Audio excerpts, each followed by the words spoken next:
నమస్తే. జై శ్రీరామ్. ఈరోజు మీకొక ఆధ్యాత్మికమైన అంటే ఒక స్టోరీ చెప్తాను.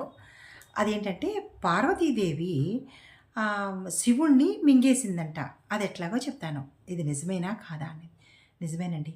అయితే ఒకప్పుడు కైలాసంలో పార్వతీదేవికి విపరీతమైన ఆకలి వేసేదట. అప్పుడు కనిపించినవన్నీ తినేస్తూ ఉంటే ఇంకా ఆకలి తగ్గకపోతుంటే అప్పుడు శివుడిని అడిగిందట. నాథా, నాకు విపరీతమైన ఆకలి వేస్తోంది. దానికి మార్గం ఏదైనా చెప్పండి అందట. అంటేను అసలు ఆయన పట్టించుకోకుండా ఆయన తపస్సులో ఆయన ఉన్నాడనమాట. ఇంకా ఆవిడ అడిగి, అడిగి, అడిగి విసిగిపోయి ఏం చేసిందంటే ఆహ్, వెంటనే ఆ పరమశివుడిని తినేసింది.